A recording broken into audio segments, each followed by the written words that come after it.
Ah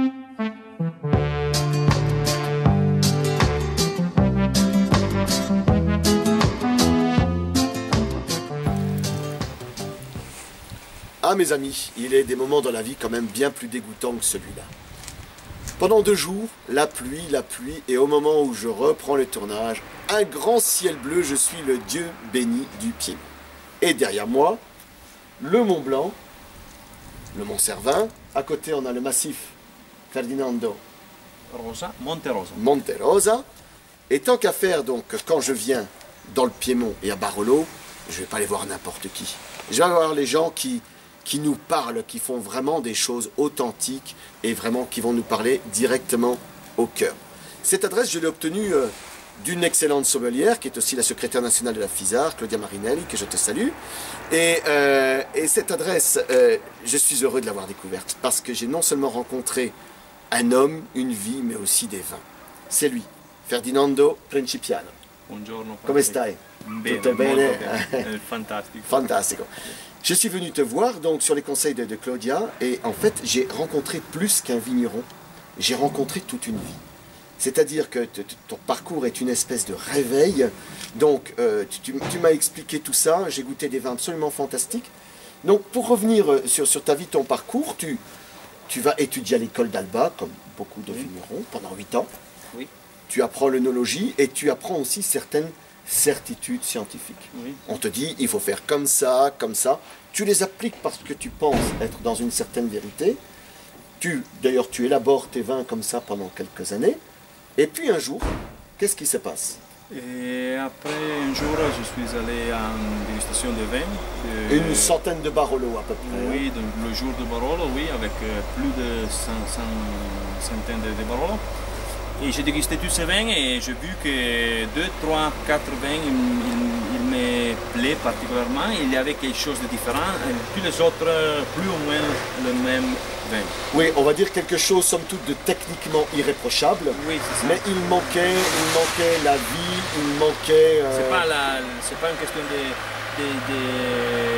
de qualité. C'était oui, la ça. personnalité qui manquait. C'est ça, la personnalité et quelque chose de vivant, qui parle là. Et bon, c'était les 3, 4, on va dire, grands traditionnels de l'appellation Mascarello, Rinaldi, etc.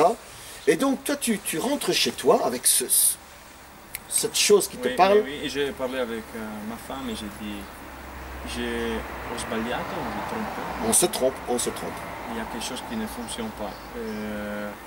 Et alors j'ai commencé à fréquenter, à parler avec ces producteurs.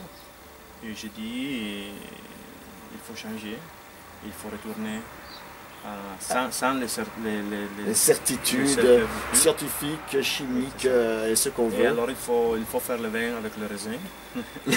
il faut avoir des raisins vivants et il faut faire du vin vivant. Alors ça veut dire que nous avons commencé dans la vigne. Arrêt des produits chimiques pénétrants. Oui. Des concimi. Oui, plus de produits chimiques. Rien de rien. Et aujourd'hui, on est en train d'arriver à un bon, juste équilibre végétatif dans la plante. C'est très important pour pouvoir travailler en façon naturelle, sans chimie. Et on fait, et dans la cave, j'ai vendu. Oui. J'ai laissé tout le matériel technologique que j'ai acheté dans les premières 10 années de ma activité. Et j'ai commencé à faire le vin avec du raisin, de la vigne qui pousse dans la terre. On est allé voir ta vigne tout à l'heure, enfin différents sols, bien que tu sois à Monforte, les vignes sont à Serralunga principalement. Oui. On a constaté qu'il y a notamment une vigne extrêmement pentue qui n'est pas possible de travailler à la machine, tout est fait à la main. L'autre qui est beaucoup plus abordable et quand même très bien travaillé, l'herbe est tondue. Tu fais un labour pour décompacter le sol. On passe comme les tracteurs, parce voilà, qu'il n'y a pas de l'air. Pour laisser entrer l'oxygène. Voilà. Et puis tu m'enlevais l'herbe en disant, tu vois, la vie est là. Et j'aime assez cette philosophie. J'ai vu quand même si ça fait 10 ans que tu es revenu à ça, les bois de tes vignes sont bien bruns, oui. Ce qui est un signe d'une vigne en excellente santé, avec des herbes qui poussaient là, de la camomille sauvage, on a vu des choses assez sympas. Et quand tes raisins arrivent ici, Là encore une fois, tu travailles d'une manière la plus naturelle possible. Pas de levure, pas d'enzymes, pas de tannizal, pas de sulfite pendant les vinifications, Oui. mais pendant la mise. Jusqu'à la bouteille. Et même une Barbera qui va macérer pendant 50 jours. Un point où, tout ça pour laisser manger les sucres, pour éviter que la Barbera soit trop sucrée. Et tu me dis, à la fin de cette macération, C'est un malheur. la malolactique est finie. Oui, oui, pour tous les vins qui Tout fait se plus passe- café à moi que Tout se dans ma passe cave, l'un dans l'autre. Tout se passe comme ça. Et on n'a jamais de problème de volatile, on n'a jamais de problème de... Je n'ai rien senti là-dedans. On a des vins avec 0 et 5, 6 de volatile. Et tout le monde dit, c'est pas possible, comment c'est, mais c'est comme ça. Oui. Et notamment en Boscaretto, qui est le Barolo que nous avons dégusté, Oui. qui depuis 2 années est vinifié dans des toutes petites cuves et que tu vas les piger au pied, Au pied, oui, en grappe entière. oui, oui, oui. Ce Avec qui, le rafle, avec le rafle. À ma connaissance, je ne connais personne à Barolo qui fait Non, ça. Et pourtant, pas de tanin excessif.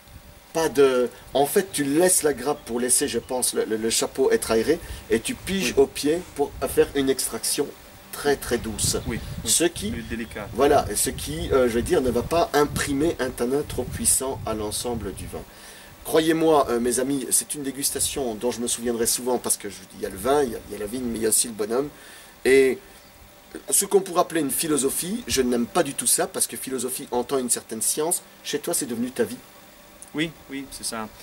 C'est seulement pas avec le vin, hein, c'est avec le manger, c'est ma vie. C'est la vie, c'est la philosophie de vie, c'est chercher quelque chose de vrai, D'authentique et de vivant. De vivant et d'authentique aussi pour le manger, aussi pour tout, avec mon fils, avec la famille, c'est la vie. Tu as dit très bien, c'est quelque chose que c'est la vie, hein, c'est pas seulement... Mon travail de producteur de vin, c'est ma vie, non? Parce que Ton cœur, ton esprit. Et... Oui, alors tout ce que j'utilise, je pense, pour le vin, c'est le même qu'on doit faire pour la... On doit trouver un équilibre naturel dans le vin, on doit trouver un équilibre naturel dans la famille. Oui, oui, avec la femme, avec les fils, avec les amis. C'est tout. C'est tout comme ça, c'est une question de recherche continue, de vérité et d'équilibre. La vérité se retrouve toujours dans le vin, c'est ce qu'on dit, et moi, croyez-moi bien, sur ce que j'ai goûté, Barbera, Barolo, j'ai franchement fait une dégustation dont je me souviendrai souvent parce que c'était tout un ensemble de choses, et croyez-moi, je ne suis pas prêt d'oublier. Bon, je vais toujours terminer mes vidéos de la même façon parce que je le pense sincèrement. Je pense qu'on s'est rapproché sur pas mal de choses et là tu vas être d'accord avec moi. Mais en général sur la vidéo on trinque et on dit non è bella la vita. Si, è bella la vita. Salute. Ah ciao mes amis, à tout bientôt. Ciao.